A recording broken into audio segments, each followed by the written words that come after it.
अब ये बताने की ज़रूरत नहीं है कि कहाँ जन्मे थे, कौन माता पिता थे, कौन गुरु थे। ये सब बातें सब अपने ढंग से जानते हैं। भेद जरूर है कि उसमें भेद है, लेकिन कबीर साहब थे ये निर्विवाद है।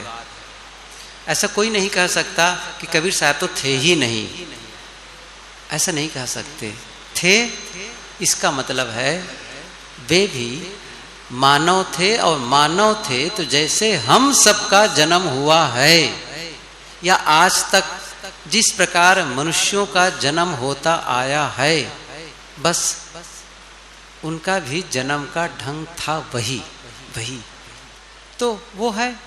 अब उस पर बहुत ही बारीकी से छान विचार करके हम कोई नई स्थापना कर दें तो कोई विद्वान ऐसा करता है तो करे, लेकिन हम सब सामान्य साधक और भक्तों के लिए वो डजंट मैटर, उसका कोई बड़ा महत्व नहीं है। इतना सच है कि सदगुरु कबीर साहब जी थे और उन्होंने एक अनोखा संदेश जनमानस को दिया है। वे केवल अपने लिए नहीं जिए, यदि अपने लिए ही जिए होते तो आज उनको याद करने वाले न बैठे होते, लेकिन अपने लिए तो जिए ही। ऐसा नहीं कि अपने आप को उन्होंने इग्नोर कर दिया है, नहीं, लेकिन उन्होंने इतना कुछ किया है समाज के लिए, मनुष्य समाज के लिए ही नहीं, प्राणी मात्र के लिए, सबके लिए। आज जो उनका उपकार है, जो उन्होंने सबके लिए किया, आज उन्हीं के लिए ही हम कृतज्ञता ज्ञापित करने के लिए इकट्ठे हैं, आभार व्यक्त करने के लिए इकट्ठे हुए हैं कि आज अपने लिए सोचें। अपने लिए यदि कबीर का संदेश न मिला होता, अर्थात कबीर का जो स्पष्ट ज्ञान, पारख ज्ञान न मिला होता, तो क्या हम सब भी भटकते न होते लोगों की तरह? तमाम देवी देवताओं, तीर्थ मूर्तियों और तमाम ये अंधविश्वास, दुआ भभू, टोना टोटका, शकुन अपशकुन, ग्रह लगन मुहूर्त, लोगों को देखो ना। और जब वो अपने आप बीती बताते हैं लोग, वे लोग बताते हैं कि पहले इस भटकाव में थे, लेकिन जब उनको समझ आई और जब इस ज्ञान में आ गए तो अपनी आप बीती बताते हैं कि हम किस प्रकार से अपने इतने लंबे समय के जीवन को बर्बाद किया है इन्हीं भटकाओं में फंस करके। लेकिन आज जैसे इसी को कहते हैं उद्धार। उद्धार का मतलब क्या हुआ? उद्धार का मतलब ऊपर उठना। जैसे एक आदमी कीचड़ हो, दलदल हो, मिट्टी हो, गीली मिट्टी हो, और ऐसा हो कि जो आदमी जाए और वो धंसता चला जाए और वहां से कोई ऊपर उठाए। ध्यान दीजिए, आप लोग तो कभी कहीं वीडियो वगैरह भी देखे होंगे, दलदल में जब धंसता है आदमी नीचे ही चला जाता है पूरा। तो वो आदमी जो बिल्कुल ही नीचे की ओर जा रहा हो और पूरा शरीर क्रमशः ऐसा डूबते डूबते पूरा डूब जाए और उसी समय उनको कोई निकाल ले, सोचो क्या स्थिति होगी। इसको मैं दूसरे ढंग से बताना चाहूं कि एक इंसान है, जंगल में भटक गया है, घोर घने जंगल, अभयारण्य, उसको रास्ता नहीं सूझ रहा है। और वो जंगल कोई छोटा नहीं है, छोटा जंगल नहीं है, हजारों किलोमीटर का फैला हुआ जंगल, और वहां कोई इंसान भटक जाए, रास्ता न सूझता हो, उनकी क्या दशा होगी समझ सकते हैं? उनकी क्या दशा होगी। लेकिन उसी समय कोई एक ऐसा व्यक्ति आए, उनसे वो पूछे, भाई साहब मुझे धर्मपुरी जाना है, आप बताएंगे रास्ता? वो कहते हैं हाँ हाँ आपको रास्ता बताऊंगा, न केवल रास्ता बताऊंगा बल्कि मैं भी उसी रास्ते में चल रहा हूं, पीछे पीछे चलो। सोचो उसकी खुशी का क्या ठिकाना होगा। समझ सकते हैं हम लोग, ये महसूस कर सकते हैं उस इंसान की फीलिंग्स क्या होगी उस समय। जो ये बता रहा है, उस भटके हुए इंसान जो भूखा प्यासा तड़फ रहा था, अपनों से अलग हो गया था, उस इंसान को एक रास्ता बताने वाला ही नहीं मिला, बल्कि हमराही मिल गया, हम सफर मिल गया, और वो इंसान अपने गंतव्य में पहुंच गया। वही दशा हम लोगों की है। यदि कबीर के संदेश न मिलते तो हम भी उसी जंगल में जैसे भटक रहा इंसान की तरह हमारी भी दशा थी। और न जाने अभी देखिए, ये सदगुरु की कृपा है जो हम आज इस कपड़े को पहन करके आप लोगों के बीच बैठ करके कुछ चर्चा कर रहे हैं, बात कर रहे हैं। लेकिन यदि सदगुरु संत न मिले होते तो क्या होता? ये तो बातें सोच कर ही मन में सिहरन हो जाता है। उस अवस्था की क्या होती। मैं कभी कभी आप लोगों के बीच कहा कि जब मैं बिकने को था कोई खरीदार नहीं मिला, सदगुरु ने खरीद कर मुझे अनमोल बना दिया। बिकने को था मैं इसलिए कह रहा हूं कि जब कोई विद्यार्थी पढ़ लेता है और पढ़ने के बाद नौकरी ढूंढता है, सही है, कोई काम ढूंढता है, तो किसी भी कंपनी में जाता है, किसी ऑफिस में जाता है, चाहे सरकारी चाहे गैर सरकारी, मुझे नौकरी पर रख लो। तो नौकरी पर रखने का मतलब बिकने को था ना, इतना पैसा दे दो, मैं आपके यहाँ इतने घंटे काम करूंगा, ये तो बिकना ही हुआ। लेकिन सब ने कहा नहीं, आपके लिए जगह नहीं है, नहीं आपको काम नहीं मिलेगा। क्या कह रहे हैं? मैं बिकने को था, कोई खरीदार नहीं मिला, लेकिन सदगुरु ने खरीद कर मुझे अनमोल बना दिया। और आज की स्थिति मैं बताऊं, आप लोग कहते हैं साहब हमारे घर आइए, हमारे घर आइए, वो बुला रहे हो, नहीं नहीं मेरे पास समय नहीं है, मैं नहीं आ पाऊंगा। विजय को ही पता है, मैंने कहा मैं नहीं आऊंगा मैं नहीं आऊंगा, मैं तो वापस जा रहा हूँ, टिकट बन गए मेरा, नहीं आना ही पड़ेगा, टिकट कैंसिल कराना पड़ेगा। मैंने कहा पड़ेगा तब तो आना ही। कहने का मतलब यह है कि आज हमारा जो सम्मान हो रहा है, हमारी जो पूजा की जा रही है, किसी प्रकार भी लोगों के द्वारा हमें अभिवादन हो रहा है, ये मैं मान लूं कि मेरी विशेषता है, तो फिर तो मैं क्या बताऊं इसके लिए। ये तो कुछ, अब ये तो बहुत ही छोटापन हो जाएगा, ये छोटापन हो जाएगा। मेरी कोई भी विशेष, पहले तो मैं भी था ना, उस समय भी मैं था, विशेषता किसकी है? मैं ये कह रहा था कि सदगुरु कबीर के विचार मिले और आज हमको एक प्रशस्त पथ दिख रहा है, सही रास्ता हमें दिख रहा है। जैसे एक समय हो, अंधेरा हो, अंधेरा हो और रास्ता चलना हो बड़ा कठिन होता है। मैं इसको और दूसरे ढंग से बताऊं, कोहरा का समय होता है, कभी कभी ठंडी के मौसम में, इधर तो कम होता है, उत्तरी भारत में हम लोग तो न जाने कितनी बार भ्रमण किए हैं, दिन में ही ऐसा कोहरा हो जाता है कि रास्ता दिखाई नहीं देता है, और कई बार तो गाड़ियां टकरा जाती हैं। मैं खुद जानता हूं, अनुभव है मुझे इसके बारे में कि किस प्रकार कोहरे को लेकर के गाड़ी टकराई थी। तो उस रास्ते में चलना जहां कोहरा हो बड़ा कठिन है। उसी प्रकार से ये जीवन में भी चलना कठिन होता, लेकिन जब साफ रास्ता दिखाई देता है दिन के उजाले में, तो आपको चलना बड़ा आराम होता है। ये कबीर के जो विचार है ना, वो साफ रास्ता है, आप आराम से रास्ता में चल सकते हैं। तो मैं क्या कहना चाहता था, दो भागों में बांट सकते हैं कबीर के विचारों को, दो भागों में बांट सकते हैं। सारे विचारों को यदि हम सार रूप में लेना चाहें तो वो कौन कौन से हैं? एक है आत्मज्ञान, दूसरा है अहिंसा। आत्मज्ञान और अहिंसा।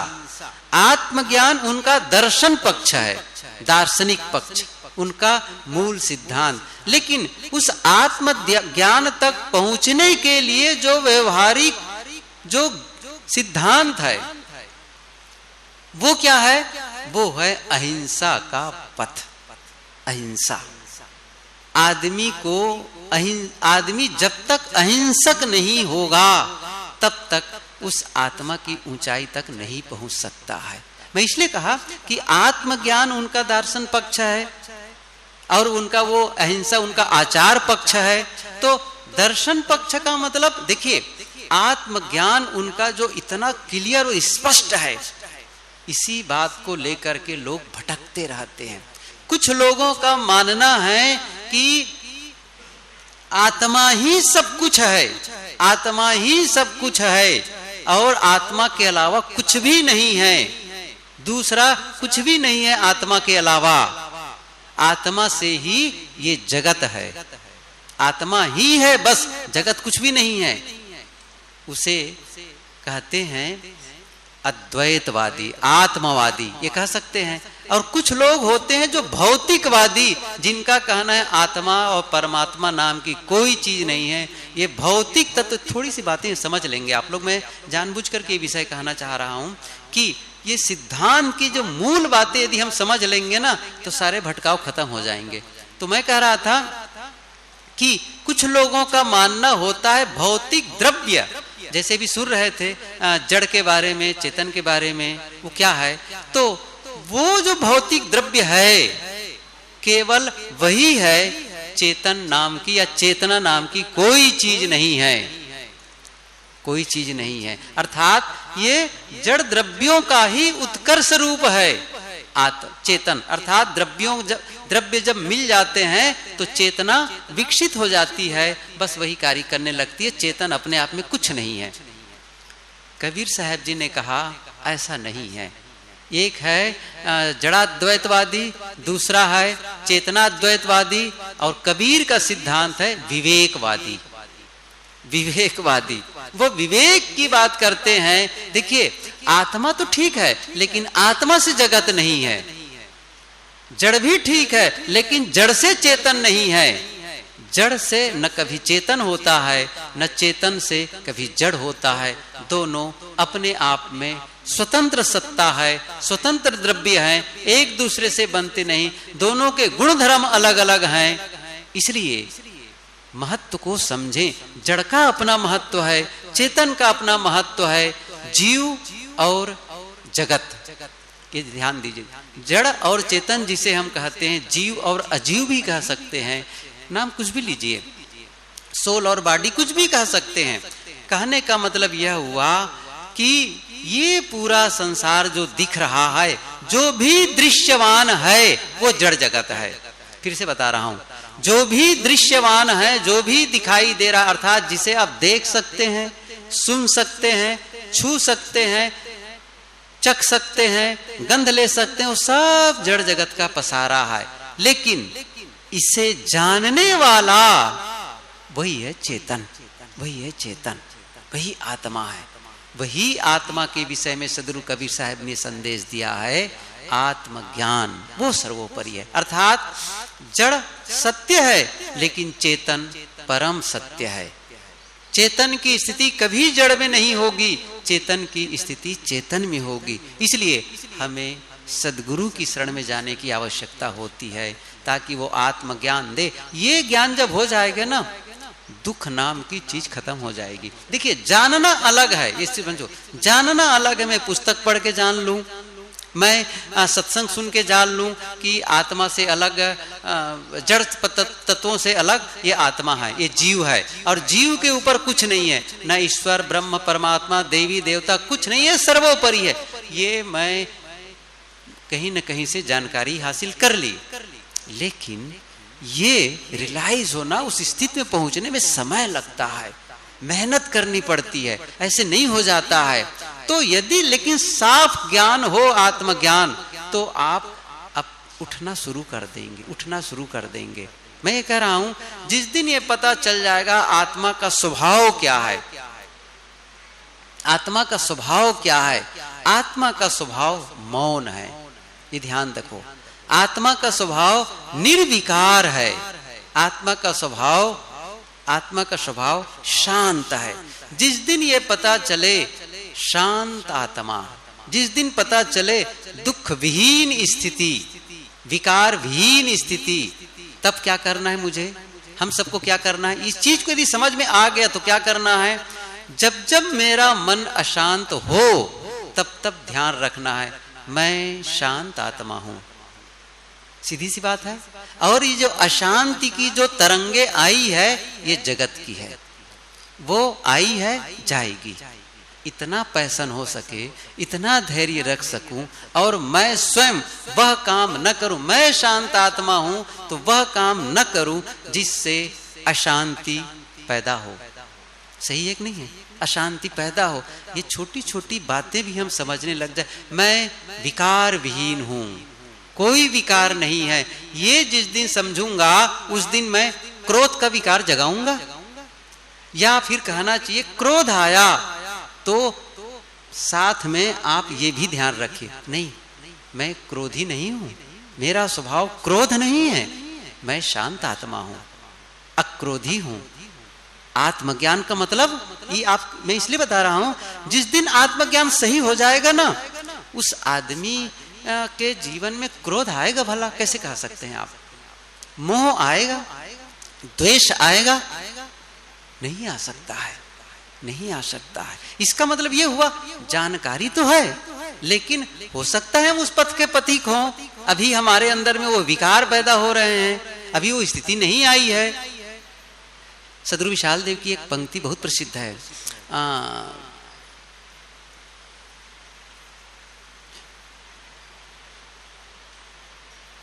कैसे है वो?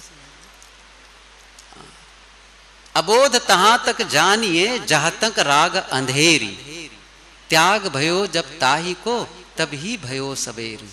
अबोध तहां तक जानिए, हमको क्या लगता है मैं तो आत्मज्ञानी हो गया हूं, मुझे आत्मा के बारे में अच्छी तरह से पता है। साहब कहते हैं नहीं, ये है तो सही, लेकिन तब तक के आप अभी अपने आप को अबोधी मानिए जब तक मन में राग की अंधियारी है, मतलब कहीं आकर्षण है किसी व्यक्ति के प्रति, किसी वस्तु के प्रति आकर्षण। देखिए इस चीज को मैं थोड़ा डिफाइन करना चाहता हूं। व्यवहारिक जीवन में व्यवहारिक कार्य करना ये बिल्कुल ही अलग बात है।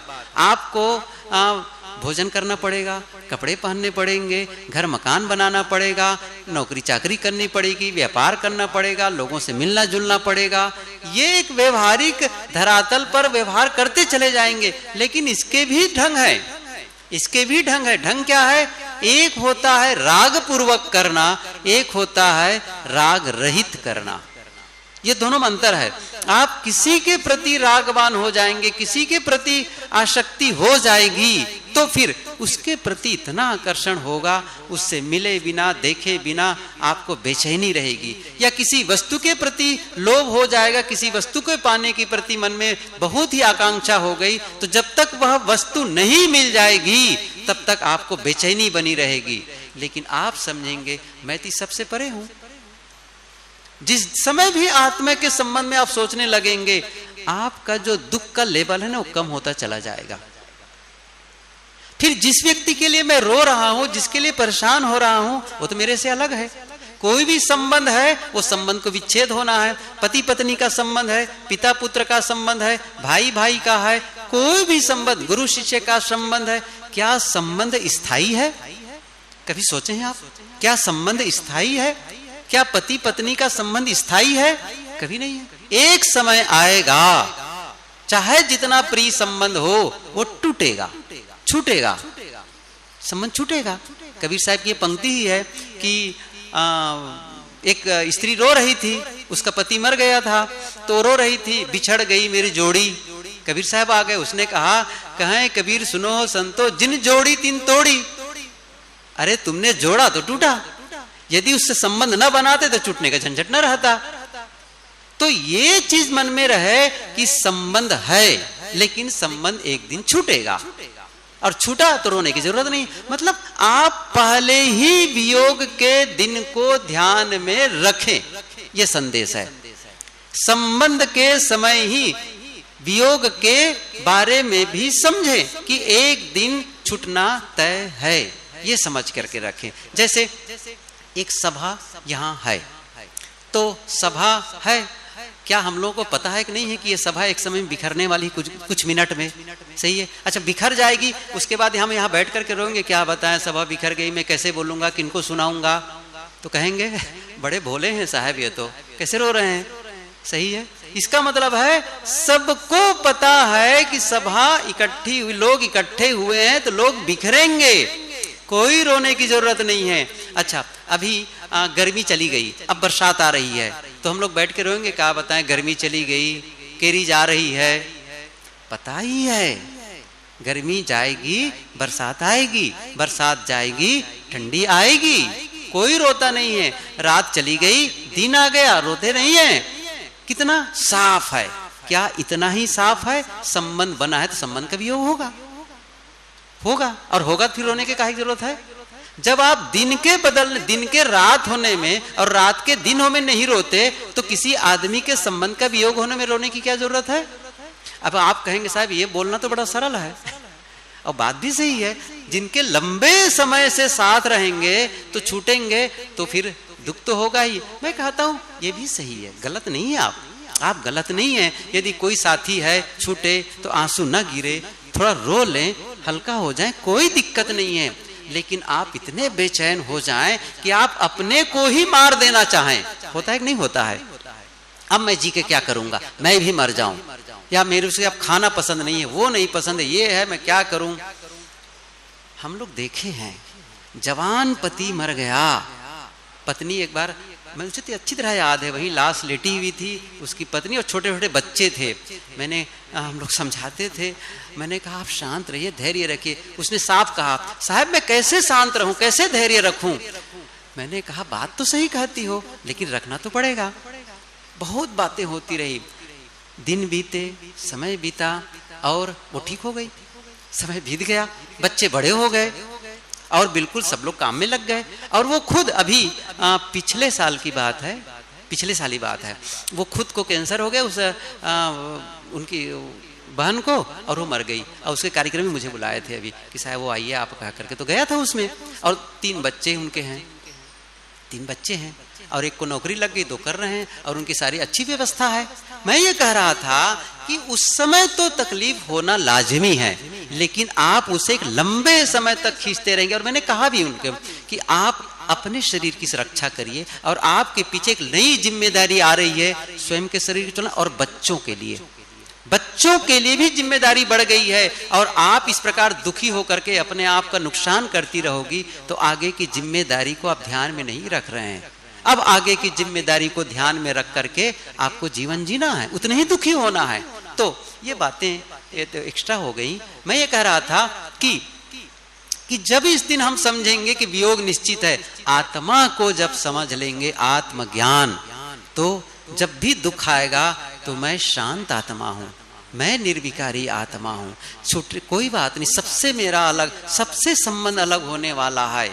ये जिस दिन भाव जगेगा आप उलझना कम कर देंगे, दुखी होना आप घटाते चले जाएंगे, द्वेष करना खत्म होता चला जाएगा, नफरत और घृणा में जीवन नहीं जिएंगे, आप उलझन में जीवन नहीं जिएंगे, सुलझना ही अच्छा लगने लग जाएगा। छल कपट आपको पसंद नहीं आएगा।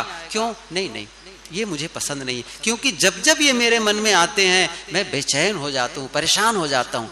मुझे बेचैनी नहीं चाहिए, मुझे इस प्रकार से ये नहीं चाहिए, मैं शांति चाहता हूँ, मुझे अशांति नहीं चाहिए, मुझे दुख नहीं चाहिए। ये जो बातें मन में बैठने लग जाएगी, तब आप अपने आप को ऊपर उठाने का प्रयास करेंगे। और आत्मज्ञान नहीं होगा तब, जब दुख आएगा, हे भगवान, हे देवी देवता, बस पूजा पाठ उपासना में उसके पास जाएंगे, उस तंत्र वाले के पास जाएंगे, उस ज्योतिषी के पास जाएंगे, भटकते ही रहेंगे। उस तीर्थ में जाएंगे, वहां भटकेंगे, कुछ नहीं।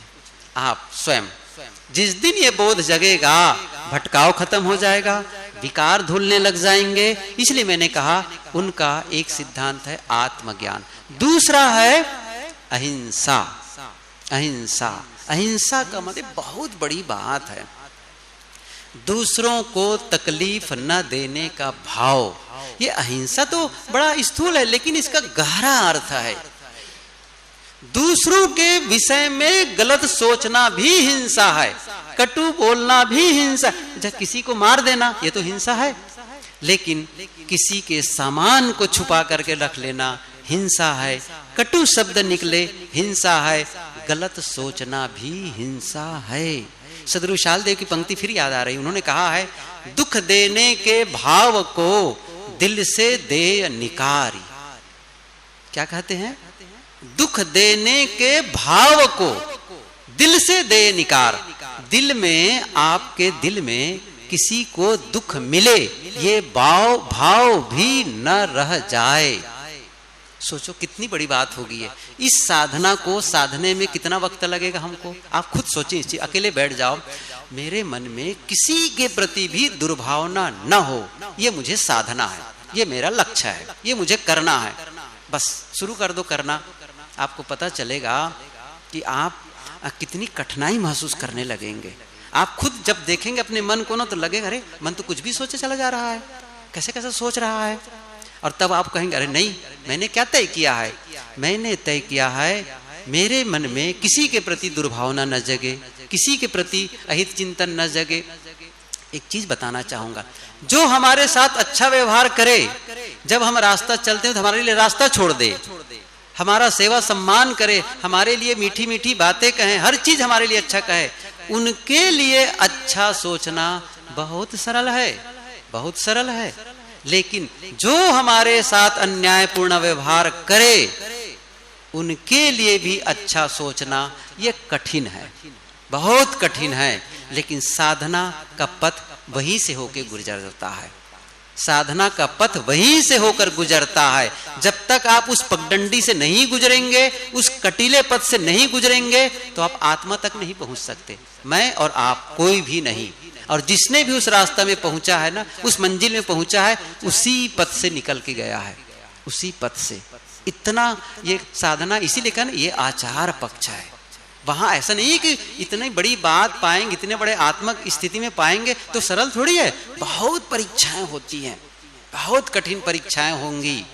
आपको न जाने कितनी बातें, आपकी गलती होने पर आपकी आलोचना होगी, बुराई होगी, गलती नहीं होने पर भी आलोचना और बुराई हो सकती है। उसके बावजूद समता में बनाए रखना ये बहुत कठिन साधना है। लेकिन कठिन मान करके छोड़ने जैसा नहीं है, क्योंकि जब इसका जो लाभ मिलेगा ना, वो चमत्कार करने वाला है। मैं ये कह रहा था, ये तो बहुत विस्तार की बात है, बहुत बड़ा ये विषय है जिस पर चर्चा करने जैसी है। अहिंसा, कुभावना न हो, अहित का भाव न हो। अब उसको करीब से शुरू करो, पत्नी के प्रति, पति के प्रति, भाई के प्रति, सास के प्रति, ससुर के प्रति, या बहू के प्रति, किसी के लिए भी, पड़ोसी के प्रति, ग्राहक के प्रति कुभावना नहीं, गलत विचार नहीं, उसका हित हो, उसका भला हो, क्या है सोचना है। ये भाव जिस दिन जगे, समझ लो आप कुछ पथ पर चल रहे हैं। तो ये दो बातें कबीर के संदेश के बारे में हम समझे। यद्यपि जो मैंने सूत्र दिए हैं, इसको बहुत और अध्ययन की जरूरत है, संतों के पास बैठ करके इसको और क्लियर करने की जरूरत है। लेकिन मैंने एक संदेश कबीर साहब जी का दिया, एक आत्मज्ञान और दूसरा है अहिंसा। आत्मज्ञान उनका लक्ष्य है, आत्मज्ञान उनका आचार दर्शन पक्ष है, और उसका वहां तक पहुंचने का रास्ता क्या है? अहिंसा। अहिंसा, उस पथ से चल करके आप वहां तक पहुंच सकते हैं। ये हुई कबीर साहब की बात। थोड़ा बाकी है टाइम,